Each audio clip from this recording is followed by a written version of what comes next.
আমাদের যে এই আমরা এলিজিবিলিটি ক্রাইটেরিয়া বলি বা প্রি কন্ডিশন যেটা সেখানে এখানে বলা হয়েছে যে রাইট করতে গেলে ইস্যু এবং প্রাইস এটা শেয়ার হোল্ডারদের মিটিং এ অ্যাপ্রুভ করে নিতে হবে আপনাকে এবং এর আগে যদি কোনো ক্যাপিটাল রেজিং করা থাকে সেটা ইউটিলাইজ করে আসতে হবে এজিএম নিয়মিত থাকতে হবে আন্ডার রিটেন করতে হবে ফুললি আর ফিনান্সিয়াল স্টেটমেন্ট এটা বলার দরকার এটা লাগবে আর কোম্পানি ডিরেক্টর আর ব্যাংক ডিফল্টার হবেন না প্রিমিয়াম হলে ক্রেডিট রেটিং অবশ্যই করে দিতে হবে এবং যখন আবেদন করেছেন ওই ফিনান্সিয়াল স্টেটমেন্ট যেটা রয়েছে ইমিডিয়েট প্রিসিডিং ইয়ারে সেখানে আপনার প্রফিট থাকতে হবে প্রাইসিং রেশিওটা আসলে নির্ধারণ করবে ইস্যু আর ইস্যু ম্যানেজার এবং এইটা কোনো ক্রমেই কত 5 গুণের বেশি হবে না অর্থাৎ একটা শেয়ারের এগেইনস্টে 5টা শেয়ারের বেশি রাইট করা যাবে ম্যাক্সিমাম সীমা এইটা 1:5 হ্যাঁ আর যদি কোম্পানিটা পার ভ্যালুর উপরে রাইট করতে চায় তাইলে অন্তত তাকে 5 বছরের প্রফিটেবিলিটি রেকর্ড থাকতে হবে কমার্শিয়াল অপারেশনেও থাকতে হবে যে কোম্পানিটা লিস্টেড হয়েছে বা কমার্শিয়াল অপারেশন 3 বছর বা 2 বছর এই ধরনের শর্ত এবং 2 বছরের প্রফিট আছে আগে লস আছে এরা প্রিমিয়ামে রাইট ইস্যু করতে পারে আর অ্যাপ্লিকেশনটা করতে হয় হলো এটাই হলো কোম্পানি সেক্রেটারির চ্যালেঞ্জটা ইজিএম এর 15টা ওয়ার্কিং ডেজ রাইট ইস্যুর জন্য কোম্পানি সেক্রেটারির চ্যালেঞ্জটা হলো এখানে আপনি বোর্ড মিটিং করলেন রেকর্ড ডেট দিলেন দিয়ে ইজিএমও করে ফেললেন কিন্তু তার আগেই কিন্তু অনেকগুলো কাজ আপনাকে করতে হবে সেটা কি ফিনান্সিয়াল স্টেটমেন্ট অডিট করে ফেলা ইস্যু ম্যানেজার নিয়োগ দেওয়া এই তো আন্ডাররাইটার ঠিক করে ফেলা ক্রেডিট রেটিং তারপরে ক্রেডিট রেটিংটা করানো যদি প্রিমিয়াম থাকে তারপরে কাজ হলো ড্রাফট রাইট শেয়ার অফার ডকুমেন্টটা তৈরি করা ফেলা কারণ এজিএম এ অ্যাপ্রুভ হওয়া মাত্রই কি করতে হবে 15টা ওয়ার্কিং ডেজ পাবে হ্যাঁ এর মধ্যে অ্যাপ্লিকেশন দিতে হবে আচ্ছা এই তো ছোট ছোট আছে এই জায়গাগুলো আপনাকে দেখতে হবে এটা হলো আপনার চ্যালেঞ্জ তারপরে রাইট ইস্যুতে আরো যে বিষয়গুলো থাকে যে এসএসসি যখন অ্যাপ্রুভাল হয়ে যায় তখন আবার একটা প্রাইস সেনসিটিভ ইনফরমেশন দিতে হয় সেখানে একটা রেকর্ড ডেট দিতে হয় ওই রেকর্ড ডেটে যারা থাকে তাদেরকে শেয়ারটা তারাই হলো আসলে না ডিসিশন তাদেরকে শেয়ার দিবে তারা শেয়ারটা এলিজিবল হবে আর প্রথম বোর্ড ডিসিশনের যে রেকর্ড ডেট ওই রেকর্ড ডেট হলো ইজিএম এ তারা থাকতে পারবে ভোটিং যে রাইট এক্সারসাইজ করবে মানে ওই রাইটটা অ্যাপ্রুভ আর ডিসঅ্যাপ্রুভ করার সিদ্ধান্তটা তাদের হবে আর আমাদের রিভ্যালুয়েশন গাইডলাইনে এইটা যেটা যে কোম্পানিগুলো তার যে অ্যাসেট রিভ্যালুয়েশনের যে বিষয়টা আপনারা ভালোই জানেন যে আইএফআরএস যেটা রয়েছে সেখানে যেটা বলা হয়েছে যে কোম্পানির যে অ্যাসেটগুলো এটা ফাইনান্সিয়াল যে স্টেটমেন্টগুলো তৈরি করে প্রত্যেকটা পিরিয়ড অথবা ফাইনান্সিয়াল ইয়ার এন্ডে অ্যাসেটের কি হবে ফেয়ার ভ্যালু করতে হবে তো ফেয়ার ভ্যালু অনুযায়ী এই রিপোর্টিংটা আপনাকে করতে হবে তো এরপরেও আমাদের দেশে এই গাইডলাইনেও অনেকগুলো রেস্ট্রিকশন রয়েছে যে আপনি চাইলেই অনেক ক্ষেত্রে কিন্তু এই ধরনের ভ্যালুয়েশন করতে পারবেন না সবগুলোর জন্য ফাইনান্সিয়াল অ্যাসেট বা ইত্যাদি আইএফআরএস অনুযায়ী ভ্যালুয়েশনের বিধানগুলো কিন্তু রয়েছে বা অন্যান্য অ্যাসেটের ইমপেয়ারমেন্টও কিন্তু এখানে নিষেধ করা হয় নাই আপওয়ার্ড রিভ্যালুয়েশনে কিছু রেস্ট্রিকশন এই বিধানে বলা হয়েছে এছাড়া একটা ভ্যালুয়েশন কিভাবে করবেন সেই বিধানটা এই গাইডলাইনে রয়েছে লিস্টেড কোম্পানি অথবা যেই কোম্পানিগুলো আইপিওতে আসতে চান আইপিওতে আসতে চান এই কোম্পানি বা রাইট ইস্যু করতে চান সেখানে যদি কোনো অ্যাসেটের রিভ্যালুয়েশন থাকে তাহলে এই গাইডলাইন ফলো করে আপনাকে কি করতে হবে এই রিভ্যালুয়েশন করতে হবে অ্যাসেট তো প্রথম কথা হলো রিভ্যালুয়েশন করতে হলে বোর্ড অফ ডিরেক্টরস এর মিটিং এ আপনাকে এই সিদ্ধান্ত নিতে হবে এবং কি পারপাসে ভ্যালুয়েশন করছেন কোন ক্লাস অ্যাসেট কে রিভ্যালু করছেন আমাদের আইনে বা ইন্টারন্যাশনাল ভ্যালুয়েশন স্ট্যান্ডার্ডে প্রত্যেকটা জায়গায় বলা হয়েছে যদি কোনো অ্যাসেট কে ভ্যালুয়েশন করেন সেম ক্লাসের সমস্ত অ্যাসেটকে কি করতে হবে আপনার রিভ্যালুয়েশন করতে হবে। যেটা দাম বাড়ছে ওটা শুধু করলেন, যেটা রিপেয়ার লাগবে সেটা আর করবেন না, এমনটি করা যাবে। আর এলওআর ক্ষেত্রে বলা হয় যে এই ভ্যালুয়েশন রিপোর্টটা যখন সাবমিট করবেন কোম্পানির কাছে তখন যে উনি যে ভ্যালুয়েশন করেছেন কিভাবে করেছেন ওয়ার্কিং তার যে ডকুমেন্টস এইগুলো সহ এটা দিবেন। সেটার কোনো ডিউরেশন আছে, কত বছর কমপ্লিট করতে হবে? আছে, আমি তো আলোচনায় আসছি 5 years তো দিচ্ছি, ডিরেকশন তো আছে না। আমরা আপনাকে বলি নাই কত বছর, আমরা বলছি এর নিচে করা যাবে। আর আইএফআরএস ফলো করলে আপনার ফেয়ার ভ্যালু নির্ধারণের জন্য যেটা করণীয় সেটা আপনারা করবেন আইএফআরএস ফলো। তবে আমাদের রেস্ট্রিকশন আছে যে এই করা যাবে না, সেটা আসবে। আর ভ্যালুয়ার যখন রিপোর্ট করবেন সে এইটা তার ভ্যালুয়েশন রিপোর্টই দিবেন। উনি এখানে মানে কি কি বিষয় কনসিডার করে এই রিপোর্টটা করেছেন সেগুলো উনি বলে দিবেন, এবং সে যেই integrity, objectivity, competence, confidentiality, professional behaviour এগুলো ফলো করে করেছেন সেই বিষয়ে কনফার্ম করে রিপোর্টটা দিবেন। আর তারপরের কথাগুলো এগুলো যারা অ্যাকাউন্টেন্ট এগুলো জানেন যে ভ্যালুয়েশন হলে আইএফআরএস অনুযায়ী ফাইন্যান্সিয়াল স্টেটমেন্ট এটা নিতে হবে, এই কথাগুলো বলা হয়েছে। এরপরের যে কথাটা যে এই যে ভ্যালুয়েশন এবং অডিটিং এটা কিন্তু ভিন্ন বিষয়, তাই তো?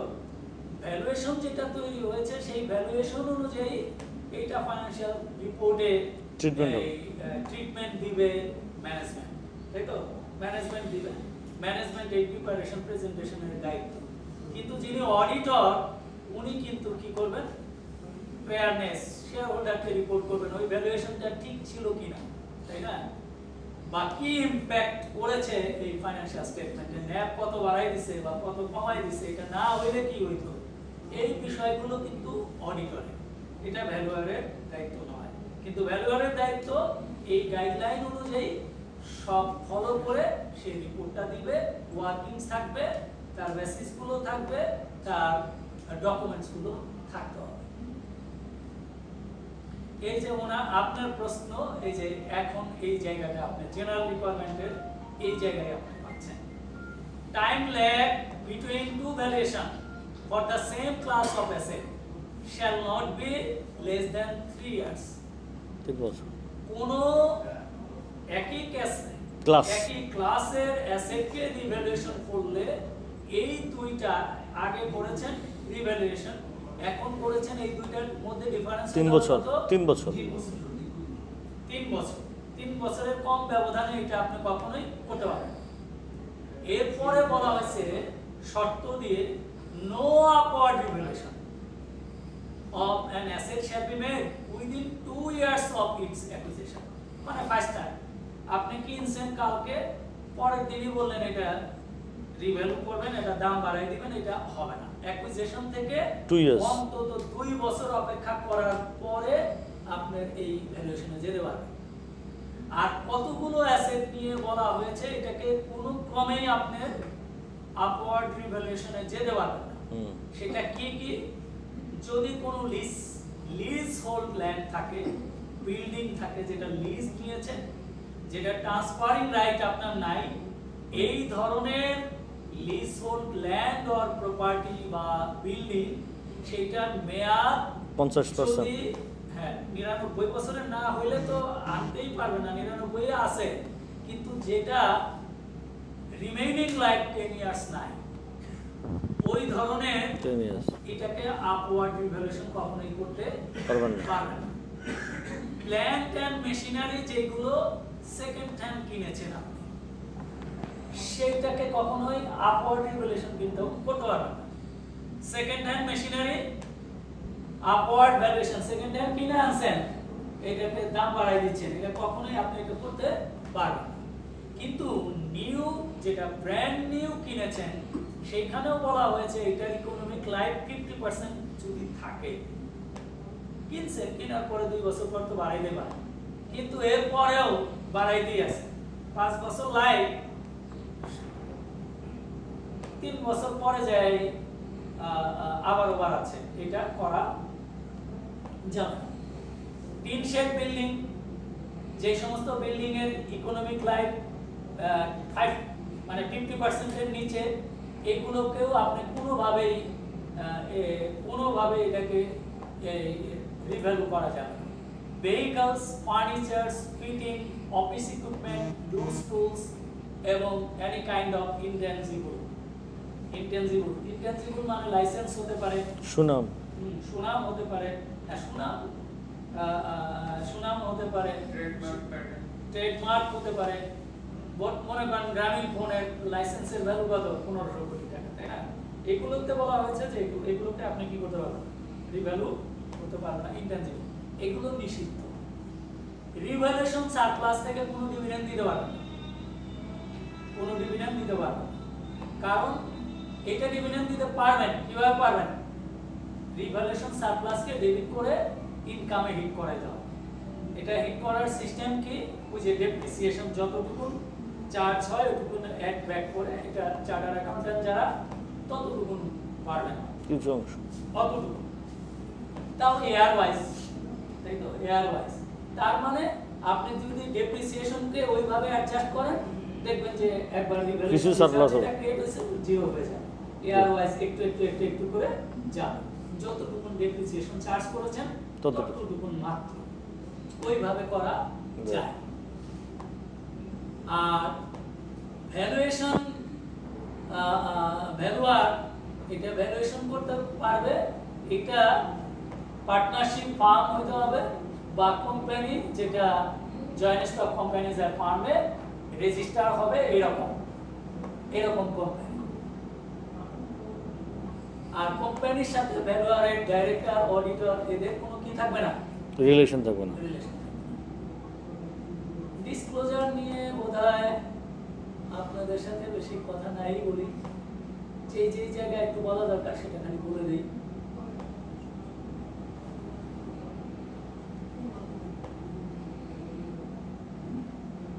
Purpose of valuation liability to be asset liability, যেটা রিভ্যালুয়েশন করা যাবে, basis of value,